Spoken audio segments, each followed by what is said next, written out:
अस्सलाम वालेकुम। आज हमारा हिस्ट्री का सेकंड लेसन का सेकंड पार्ट चल रहा है, जिसमें हमने लास्ट टाइम देखे कि अमेरिका में जो कॉलोनीज़ थे जो एक साथ आ गए थे, उन्होंने सबके अपोज़ में खड़े रह के कॉलोनीज़ कम करने की या कॉलोनी में जो एक्सप्लॉयटेशन हो रहा था वो दूर करने की कोशिश की। फिर अमेरिका में ब्रिटिश जो कॉलोनीज़ थे वो एक साथ आ गए थे और उससे इंग्लैंड के लोग अपना आज़ादी चाह रहे थे। तो 4 जुलाई 1776 को उन्होंने इनको आज़ादी दी और वो आज़ादी के जो भी पेपर वर्क था उसमें हुआ और थॉमस जेफरसन इसने तैयार किया था आज़ादी के पूरे पेपर्स की। जो इंग्लैंड में अमेरिका में जो 13 बस्तियाँ थी जो एक साथ बसी हुई थी, उनके ऊपर एक्सप्लॉयटेशन हो रहा था। उसके अपोज़ में लोगों ने काम किए। उनका जो इंपोर्ट एक्सपोर्ट उनके समंदर के पास जो हो रहा था वो भी कि उन्होंने ख़त्म कर दिए। बोस्टन टी पार्टी जो लास्ट टाइम हमने पढ़े थे, उन्होंने समुंदर में उनकी जो भी चाय आ रही थी वो फेंक दिए थे और इस तरीके से उन्होंने ये सब चीज़ें करके इनसे दूर होने की या इनके आज़ादी लेने की कोशिश की और उसमें वो कामयाब हुए और 4 जुलाई को उनको कामयाबी मिली और उसके ऊपर थॉमस जेफरसन इन्होंने उसके पेपर्स बनाए। थॉमस जेफरसन ने ज़िंदगी कैसी जीना है, इंडिपेंडेंस से कैसा रहना है और आज़ाद रह के इंसान ने अपने ज़िंदगी में खुशियाँ कैसी लानी है, ये चीज़ें इंसानियत के नाते सबको सिखाई। और जो पूरा दुनिया है, पूरी दुनिया पे हमारा सबका हक़ है और वो हक़ हमसे कोई भी नहीं छीन सकते। ये चीज़ें थॉमस जेफरसन ने सबको बनाने की कोशिश की और सबको बताई ये सब चीज़ें। तो इस तरीके से थॉमस जेफरसन ने इन लोगों को मदद की आज़ादी के लिए। इसके बाद कहीं ना कहीं आज़ादी मालूम हो गई ब्रिटिश सरकार को। ब्रिटिश का जो पूरा एम्पायर था उनको पता चल गया कि इन लोगों को अब आज़ादी मिल रही है। लेकिन ये जो 13 इनके कॉलोनीज़ थे जो अमेरिका में जो रह रहे थे, वो भी आपस में एक दूसरे से लड़ रहे थे। जो जहाँ पे सैराटोगा जो जगह थी वहाँ पे ये लोग आपस में लड़ रहे थे और वहाँ पे भी बाद में एक ऐलान किया गया कि ब्रिटिश सरकार का जो है इस तरीके के यहाँ पे इन्होंने हरा दिया है और ये आज़ाद हो गए। फिर उसके बाद फ्रेंच जो थे उन्होंने सामने आके इनके जो कॉलोनीज़ के लोग थे उनको, अमेरिका के लोगों को मदद की। किसके लिए? इनके कॉन्फ्लिक्ट में, उनका जो संघर्ष चल रहा था आपस में, तो वो अलग करने के लिए उन्होंने इनको मदद की। उसके बाद 1779 में स्पेन में जो अमेरिका थे, अमेरिका के बाजू से स्पेन ने लड़ाई की और ये युद्ध करने के लिए, वॉर करने के लिए सामने आए। कब? 1779 में स्पेन में अमेरिका की साइड से इन लोगों ने लड़ाई की और इसमें जो कॉलोनीज़ के मेन थे उनका नाम था जॉर्ज वॉशिंगटन। तो इन्होंने अंग्रेज़ों के साथ लड़ाई करके इनसे आज़ादी ले ली थी और ये लोग जीत गए थे। इनको किसने जिताया था? जॉर्ज वॉशिंगटन ने इनको जिताया था। कब? 1779 में जॉर्ज वॉशिंगटन ने इनको जिताया। फिर इसके तुरंत बाद अंग्रेज़ों का एक सैनिक था लॉर्ड कॉर्नवालिस। ये सरेंडर हो गया इनके सामने। जो अंग्रेज़ों का सैनिक था जो इनके सामने सरेंडर हो गया और इसने अमेरिका को आज़ादी दे दी। उसके बाद इन लोगों ने सबको ये बता दिया, अमेरिका के लोगों ने, कि ये जो दुनिया है ये सबकी है। ये जो नेचर है, नेचर के ऊपर सबका अधिकार है और सब जो राज्य करने वाले जो राजा है या जो भी पीएम है आजकल जो राज्य चलाते हैं या देश चलाते हैं, तो सिर्फ उनका ही हक़ नहीं है, जो देश में रहने वाले लोग हैं लोगों का भी हक़ है। और राजा के बगैर भी हक़ के साथ सब नेचर के साथ रह सकते हैं। ये चीज़ें अमेरिका ने उनको बता दी, जिसमें उन्होंने एक पॉलिसी बताई कि राजा के बगैर भी राज्य किया जा सकता है। तो ये सबसे बड़ी चीज़ अमेरिका ने बता दी कि ये सब दुनिया पे या पूरी जो नेचर है, नेचर पे पूरे लोगों का हक है और वो हक सबको मिलना चाहिए। तो सबसे पहले तो वो हक बताने वाले कौन थे? जॉर्ज वाशिंगटन थे। तो जॉर्ज वाशिंगटन ने ये सबके दिमाग में डाल दिया था। इसके वजह से सबके दिमाग में ये चीज़ बैठ गई थी और उन्होंने ये करके बताए कि अमेरिका में राजा के बगैर राज्य कैसा होता है, ये करके इन लोगों ने बता दिया। तो ये छोटे छोटे पॉइंट्स जो है ये आपको एग्ज़ाम में पूछे जा सकते हैं। अमेरिका में क्या चीज़ हुई, कब हुई, कौन से साल में हुई, ये सब चीज़ें हम लोगों को पता है। नेक्स्ट पॉइंट में 2.3 पॉइंट है, जिसका सेकंड पॉइंट है ऑस्ट्रेलिया और न्यूजीलैंड। ऑस्ट्रेलिया और न्यूजीलैंड किस तरीके से कॉलोनीज़ में उन्होंने अपनी स्टेबिलिटी बनाई या किस तरीके से वो स्थापित हुए या कैसे रहने लगे, ये टॉपिक में हमको समझ में आएगा। ये देखो, ये टॉपिक को आप लोगों को तो मैं पढ़ाते जा रही हूँ, लाइन टू लाइन सब चीज़ें बताती हूँ, बट उसमें जो चीज़ें लिखी है आपको पॉइंट वाइज उसको पढ़ना है और उसको मार्क करना है, क्योंकि उसमें जो शहरों के और देशों के नाम आ रहे वो एक दूसरे से रिलेटेड है। जैसे कि 18th सेंचुरी में ऑस्ट्रेलिया में जो इंग्लैंड में से जो लोग उन्होंने बायकॉट कर दिए थे, इंग्लैंड में से जो लोग निकाल दिए गए थे, तो उन लोगों ने अपनी पहली एक कॉलोनी बनाई। उन्होंने अपनी पहली कॉलोनी यहाँ पे बनाई, जो इंग्लैंड में से जिनको वहाँ से निकाल दिए थे एज अ क्रिमिनल बोल के, या इन्होंने गलत काम कर दिया बोल के, ऑस्ट्रेलिया में से इंग्लैंड में जो ऑस्ट्रेलिया में जो इंग्लैंड है, इंग्लैंड में से इनको बाहर निकाल दिए थे। तो उन्होंने यहाँ पे अपनी 18th सेंचुरी में अपनी खुद की कॉलोनी, फर्स्ट कॉलोनी बनाई थी, जिनको क्रिमिनल्स कहा गया था। 19th सेंचुरी में ऑस्ट्रेलिया में उन्होंने और एक खुद की नया कॉलोनियलिज्म या कॉलोनी बनाई जिसमें ये लोग रह रहे थे। उसके अलावा भी टेस्मानिया में और न्यूजीलैंड में भी उन्होंने अपने कॉलोनीज खुद बनाए थे। और 19th सेंचुरी में टेस्मानिया में ब्रिटिश सरकार ने भी उसके अतराफ इनका एक खुद का होल्ड बनाया था। उन्होंने खुद के गवर्नमेंट रूल के हिसाब से अपनी खुद की प्रजा बनाई थी। और ऑस्ट्रेलिया उसमें ऑस्ट्रेलिया में भी उन्होंने अपनी सत्ता बनाई थी। उसके बाद इंग्लैंड में उन्होंने दो संसद बनाए, जिसको दो संसद मतलब जिसको आप लोग कहेंगे दो जगह पे उसके सेशन होते थे, दो जगह पे उसके सेशन होते थे। तो ये रिपब्लिक देश बना था। ऑस्ट्रेलिया क्या था, ये इंक्लूडेड तस्मानिया के साथ ये इंक्लूडेड था। तो इन्होंने एक ब्रिटिश एम्पायर के साथ ये पार्लियामेंट बनाया था। पार्लियामेंट और गवर्नर जनरल जो था उनको उन्होंने अपॉइंट किया था ऑस्ट्रेलिया में, बाय किससे? ब्रिटिश किंग के तौर पे। ब्रिटिश के किंग के अंडर में उन्होंने ऑस्ट्रेलिया में एक गवर्नर जनरल बिठाया था कि ताकि वो पूरी सत्ता अच्छे से चलाए, और वो गवर्नर के अंडर में ही सब चीज़ें होती थी। जैसे कि हमारे पास प्राइम मिनिस्टर मेन होता है, वैसा यहाँ पे गवर्नर होता है जो सब चीज़ें देखता है, जो राज्य का प्रतिनिधि होता है या मॉनिटर बोल के खड़ा होता है। वो ऑस्ट्रेलिया में सिर्फ यूरोपियन जो लोग थे उनको ही वहाँ से माइग्रेट होके आने की परमिशन थी। ऑस्ट्रेलिया में जो यूरोप के लोग थे उनको ही माइग्रेट होके आने की परमिशन दी थी। यहाँ पे ये इन्होंने बता दिया है। नेक्स्ट पॉइंट में है 1907 में न्यूजीलैंड में उन्होंने according to status of autonomous, मतलब खुद का एक स्टेट बनाया जिसमें इम्पीरियर ब्रिटिश के अंडर में था। ये था एक, इन्होंने अलग से बनाया। फिर यूरोपियन वहाँ पे सेटल डाउन हुए। फिर उन्होंने वहाँ पे रह के न्यूजीलैंड में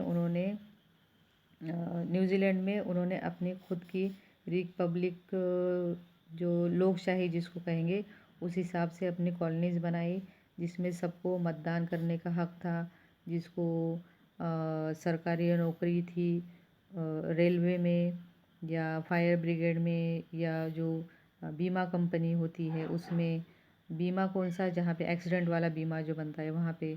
फिर उन्होंने नए नए बीमा बनाए एक्सीडेंट के लिए।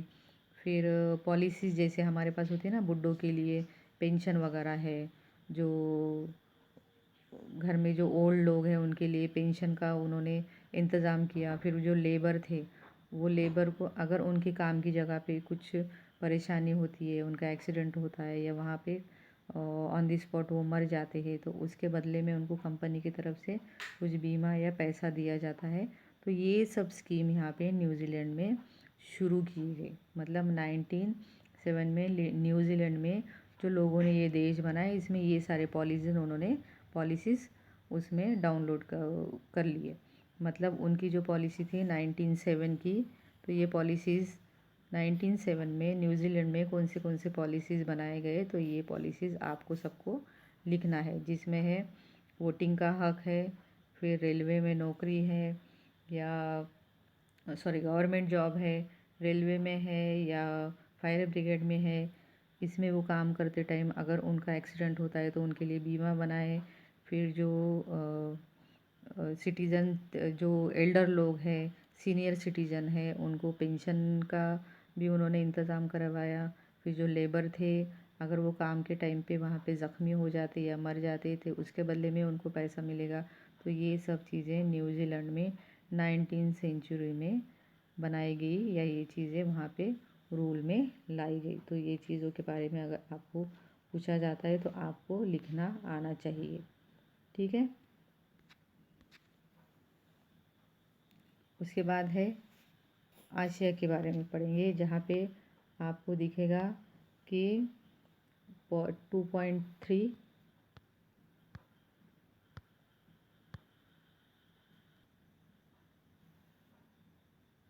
अब यहाँ पे 2.3 के आशिया का जो पॉइंट है, जिसमें देखो अंग्रेज़ों ने क्या पॉलिसीज़ बनाए। अंग्रेज़ों ने ये पॉलिसी बनाए कि यूरोप के जो कॉलोनीज़ थे, वहाँ के लोगों ने इनके कॉलोनी के ऊपर अगर वो हमला करते हैं या वॉर करते हैं, तो उनसे सिक्योरिटी के लिए इन्होंने अपने जो उनके बॉर्डर थे उसके ऊपर डेवलपमेंट करवाया, और उनके बिज़नेस में भी उन्होंने डेवलपमेंट कराया। ये एक मेन पॉलिसी थी अंग्रेज़ों की, जिन्होंने अपने बॉर्डर पे उनसे बचने के लिए सारी तरतीब करके रखी थी, जिससे वो यूरोपियंस जो कॉलोनीज़ के हैं उनसे बच सके, इसलिए उन्होंने ये सारी चीज़ें करके रखी थी।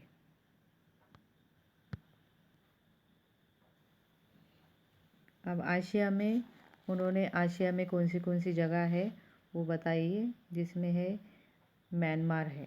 म्यांमार आप सबको पता है, जिसका पुराना नाम ब्रह्मदेश है, या उसको हम बर्मा कहते हैं, जो अपने देश के बाजू में ही है।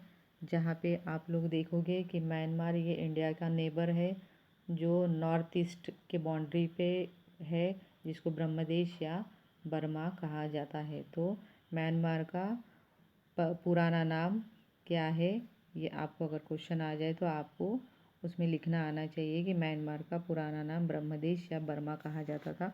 पुरानी हिस्ट्री में उसको बर्मा बोल के ही बताया गया है। म्यांमार में जो नेचुरल रिसोर्सेज थे और वहाँ के बिज़नेस थे, वो सब बिज़नेस पे कब्ज़ा करने का एक ऑब्जेक्ट था अंग्रेज़ों का। मतलब अब अंग्रेज़ कहाँ मुड़ रहे थे, इंडिया की तरफ। इंडिया के आजू बाजू के जो देश है उनकी तरफ वो मुड़ गए थे। आजू बाजू के जो स्टेट है उसकी तरफ आने की कोशिश कर रहे थे। अब म्यांमार में उन्होंने 1760 में एक अपनी पॉलिसीज़ लाने की कोशिश की। फिर 19 सेंचुरी पे उन्होंने मणिपुर जो था उसको जीत लिए। फिर आसाम के ऊपर उन्होंने हमला किया। अब ये अंग्रेज़ों के लिए बहुत ही धोखादायक था, क्योंकि भारत का गवर्नर लॉर्ड एम्स्टन था, जो म्यांमार के विरोध में इसने बहुत बड़ा वॉर किया, और वो वॉर 2 साल चला। जो पहला वॉर जो था उसको फर्स्ट ब्रह्मी वॉर ऐसा कहा जाता है, जिसको हम लोग देखेंगे फर्स्ट एंग्लो ब्रह्मीज वॉर कहा जाता है, या पहला ब्रह्मी वॉर कहा जाता है। बहुत बड़ी जंग हुई, पहली ब्रह्मी जंग उसको कहा जाता है। ये युद्ध में जो अंग्रेज़ जो थे, अंग्रेज़ों ने रंगून यहाँ पे जाके रंगून का जो आइलैंड था वो उन्होंने जीत लिए, जिसको हम लोग एक छोटा सा किनारा, समुद्र किनारा भी कहते हैं, जिसको योंगॉन भी कहा जाता है। तो ये अंग्रेज़ों ने उनके अंडर में ले लिए, और उसके बाद अंग्रेज़ और म्यांमार के जो राज्यकर्ता थे उन्होंने आपस में एक फ़ैसला कर लिया, और वो फैसले में उन लोगों ने ये बात की कि उनको म्यांमार की तरफ से अंग्रेज़ों ने उनको मणिपुर को वापस ले लिए। मणिपुर को ये बाद में उन्होंने इनके पास वापस ले लिया। मतलब जब ये लड़ाई जो होती थी या जो भी वॉर होता था उसमें इनके कुछ प्रोमिसेस होते थे कि हमने ये जीत लिए, अब इसके बदले में हमको ये चीज़ चाहिए और इसके बदले में आप ये चीज़ ले लो। तो इस तरीके से अलग अलग देश या राज्य एक दूसरे को दिए जाते थे। तो उन्होंने क्या किया था, अंग्रेज़ों ने म्यांमार के साथ उन्होंने मणिपुर उनको अंग्रेज़ों ने वापस ले लिया था। तो इस तरीके से म्यांमार क्या हुआ, एक समुंदर किनारे का देश था। वहाँ पे उनको जंगल था, जंगल में बहुत सारी चीज़ें उनके लिए अवेलेबल थी। फिर नेचुरल रिसोर्सेज जो थे वो सब अंग्रेज़ों के कब्ज़े में चले गए। मतलब कहीं ना कहीं उन्होंने ऐसी चीज़ ले लिए कि जिससे उनको उनके बिज़नेस में और उनका जो भी बिज़नेस चल रहा है या जो भी चीज़ें चल रही है उसमें उनको फ़ायदा हो। तो इस चीज़ों में अंग्रेज़ बहुत ज़्यादा। इस सिलसिले में सेकंड ब्रह्मी युद्ध चालू हुआ। उसमें लॉर्ड डलहौसी जो था वो लड़ते लड़ते मर गया। फिर म्यांमार में 2 अंग्रेज़ आए जिन्होंने इनको बहुत गलत तरीके से सताया। फिर डलहौसी ने ये सब चीज़ें अपने अंडर में लिए। उसके बाद ये जो डलहौसी जो था इसके अंडर में जॉर्ज लैम्पटन था जो इसका अधिकारी था। तो उसके अंडर में सारे जो वॉरियर्स थे या जो भी पूरे योद्धा थे वो तैयार होते थे। ब्रह्मी सैन्य का इसके बाद क्या हुआ, इन्होंने इनको हरा दिए और रंगून, पेगू और प्रोम ये जो जगह थे वो अंग्रेज़ों ने जीत लिए। मतलब अंग्रेज़ों ने उनको हरा के रंगून, पेगू और प्रोम ये जो जगह थे वो जीत ली। और पेगू का जो प्रदेश था अंग्रेज़ों ने उनका जो पूरा साम्राज्य था उसमें उसको ख़त्म कर दिया था। उसके बाद उसको जीतने के बाद म्यांमार के जो समुंदर का किनारा था उसके ऊपर बहुत बड़ा इफ़ेक्ट हुआ। और फिर म्यांमार के अपोज़ में अंग्रेज़ों ने और एक लड़ाई की जिसमें भारत का जो सोल्जर्स थे वो भी उसमें क्या थे, जुड़े हुए थे। मतलब भारत के सोल्जर में उनके खिलाफ़ लड़ाई की। और ये युद्ध में भी बहुत बहुत ज़्यादा नुकसान हुआ भारत को भी, क्योंकि ये बॉर्डर पे था। आप अगर मैप में देखोगे तो म्यांमार और इंडिया के बीच में कितना गैप है आप लोग देख सकते हो, जिसको बर्मा भी कहा जाता है। तो ये सब देख के आप अगर मैप में देखोगे तो आपको ये ऐसे ही अंदाज़ा लग जाएगा कि ये जब युद्ध हुआ था तो भारत को भी उसका बहुत ज़्यादा नुकसान उठाना। अब यहाँ पे भी अंग्रेज़ों की पॉलिसी चल ही रही थी। उसके बाद तीसरा ब्रह्म युद्ध हुआ 1885 में, जिसमें वो फ्रांस के साथ लड़ रहे थे। उसमें उनको पता चल गया था कि अंग्रेज़ हमारे ऊपर भी हमला कर सकते। तो म्यांमार का राजा जो था थीबा, इसने इटली और जर्मनी देश जो है उससे क्या किया, बिज़नेस का एक करार किया। एक बिज़नेस का एक दूसरे से जिसको हम बोलेंगे प्रॉमिस कर रहे कि बिज़नेस हम दोनों में होगा। इस तरीके से बातें करके उन्होंने वो सब चीज़ें करके उसको अपने तरफ करने की कोशिश की। उसने फ्रांस से भी बिज़नेस के लिए एक वादा किया था और वो भी बिज़नेस वो साथ में कर रहे थे। उसमें ही थीबा राजा जो था उसने बॉम्बे बर्मा ट्रेडिंग कॉरपोरेशन जो था ये शुरू किया। और ब्रिटिश लोगों के साथ, ब्रिटिश लोग जो थे जो बिज़नेस में बीच बीच में कर रहे थे तो उनको बहुत ज़्यादा इसके ऊपर टैक्स भरना पड़ा और उसके ऊपर उनको सज़ा भी भुगतनी पड़ी। फिर लॉर्ड डफरिन जो था वो म्यांमार से लड़ने के लिए उसने अपना ग्रुप भेजा सोल्जर्स का। किसने, लॉर्ड नफरीन इसने म्यांमार से लड़ने के लिए अपना एक ग्रुप भेजा। वो युद्ध में अंग्रेज़ भी थे और अंग्रेज़ों ने ये जो म्यांमार था वो जीत लिया। उसमें थीबा राजा तो था म्यांमार का, वो सरेंडर कर लिया इसने अंग्रेज़ों के सामने। और उत्तर म्यांमार जो था वो अंग्रेज़ों के अंडर में आ गया। मतलब म्यांमार आखिर में अंग्रेज़ों के अंडर में किसी भी तरह से आ गया। उसका जो राजा था थीबा, उसने बहुत सारे बिज़नेस ऑक्यूपमेंट उनके साथ करने की कोशिश की, बिज़नेस जुड़ाने की कोशिश की, बिज़नेस में एक दूसरे के साथ इम्पोर्ट एक्सपोर्ट की बातें भी की, लेकिन वो नहीं हो सका और ये अंग्रेज़ों ने ये स्पेस इतना उनका जीत लिए और 1935 में जो था अंग्रेज़ों ने म्यांमार भारत से अलग कर लिए। मतलब म्यांमार ये पहले भारत में ही था, फिर उसमें म्यांमार इन्होंने जीत लिया और उसको भारत से क्या कर दिए, अलग कर दिए। ये भारत अलग होने का प्रोसीजर कब हुआ? 1947 में 1947 में म्यांमार भारत से अलग हुआ। अब इसके बाद और देश आएंगे, नेपाल आएगा, सिक्किम आएगा। और अभी तो आप सिर्फ आसिया के बारे में ही पढ़ो। आसिया में भी इतनी सारी चीज़ें हुई है, जिसमें म्यांमार था। म्यांमार में कितने कितने लड़ाई हुए, 3 ब्रह्मी युद्ध हुए। पहले ब्रह्मी युद्ध में क्या हुआ, दूसरे ब्रह्मी युद्ध में क्या हुआ, तीसरे ब्रह्मी युद्ध में क्या हुआ, ये बहुत अच्छे तरीके से आपने पढ़ना है।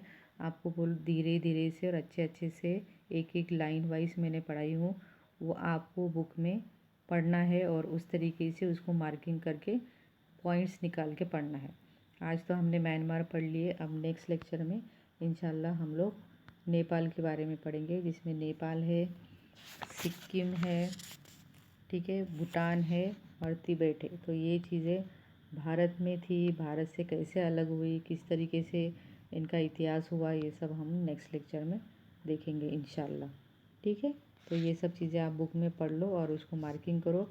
जो चीज़ आपको नहीं समझ में आ रही है वो मुझे ग्रुप पे आप लोग डिस्कशन कर सकते हो। ठीक है, अस्सलाम वालेकुम, अल्लाह हाफिज़।